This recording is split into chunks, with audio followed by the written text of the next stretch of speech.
Hi, everyone.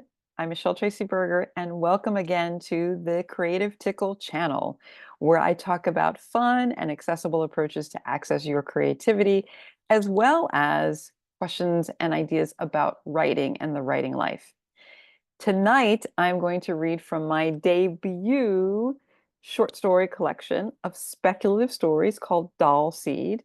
And these stories span, I would say, horror, contemporary fantasy, paranormal, magical realism, and a little sci-fi. I would say everything I write tends to have an element of psychological horror. So this collection has a really wonderful breadth, and it was published recently by Aunt Loop Books. And so I'm going to read from one of the stories, one of the longer stories called Nussia, and I'll just set that up for you real quick.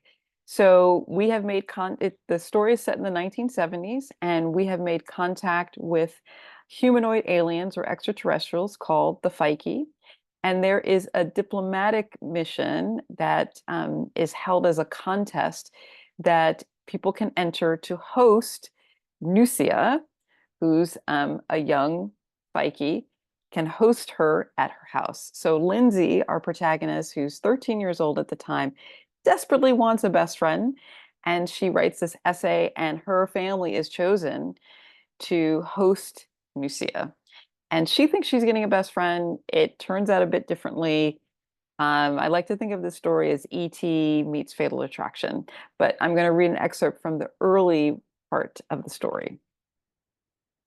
Nussia. I said her name until it became a song. Soon after the decision, the exchange committee sent us pictures and information about Nussia and her people. I had read a lot about the Phyke already, so I skipped most of the background on them being humanoid aliens. But I studied Nussia's picture. She was beautiful. In the picture they sent of her, Nussia stood against the backdrop of the Black River Ridge, majestic mountains in the background, and the sky dusted with yellow clouds on the southern tip of her planet. Her blue tunic played off the deep amber color of her skin. Flipping to customs and traditions, I found more about their suricel, or head covering in English. The most striking characteristic of the Phyke was the contrast between the iridescence of their suricels and the darkness of their eyes. The suricel was made of thick cartilage, which covered the top of her head and came down to just above her eyes, the place where we humans have eyebrows. When I looked at her suricel, a peacock eye shimmered back at me. Phyke suricels fall off in adulthood and are replaced by less luminous skin. This phase was called the time of awakening because Phyke went out unprotected into their world. Their physical self was biologically and literally changed. They took on a different identity within their community. Although our ages didn't correspond directly, Nussia was considered an adolescent by Phyke standards.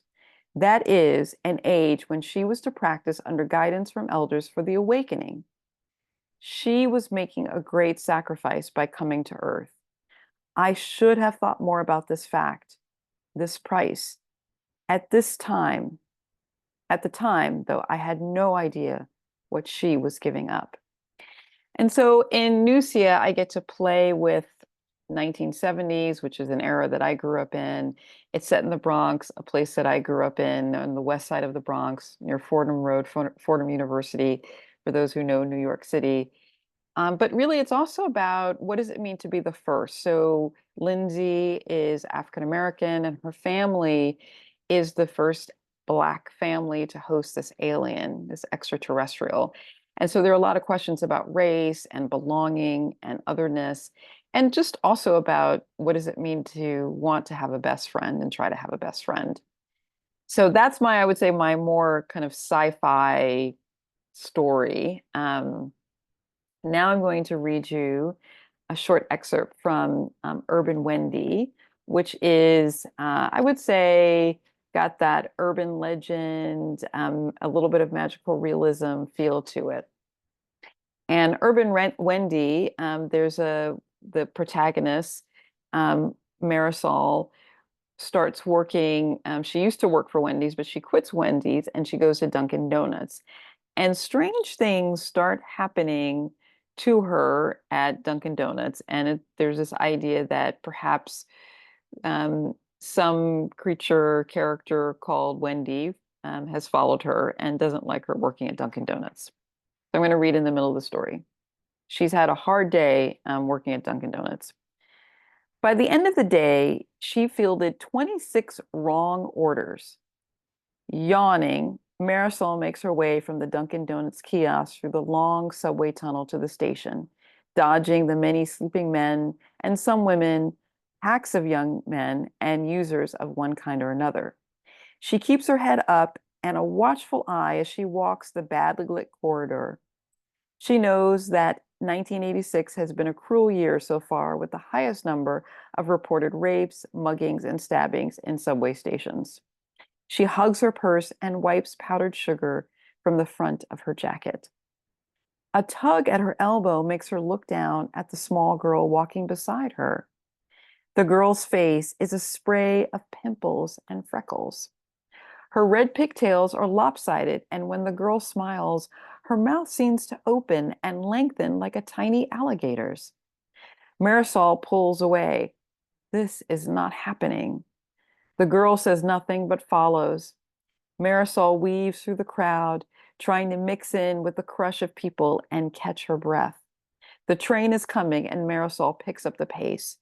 She boards, and a quick glance back through the smudged and graffiti-covered train window confirms that she has lost whatever that was.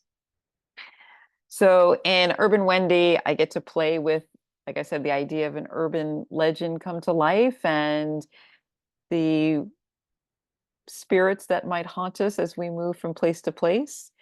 And that was a lot of fun. I actually personally both worked when I was very young, worked at Dunkin' Donuts and Wendy's. I always feel like you can use everything in your writing. So that's a little bit from Doll Seed by Aunt Loot Books. And just, I want you to just take in that beautiful cover. The cover artist's name is Ofen Chen. And I'm just really grateful to him and the wonderful design of the look of the book and also inside the book. So it is available at all your favorite independent bookstores, booksellers, and also online.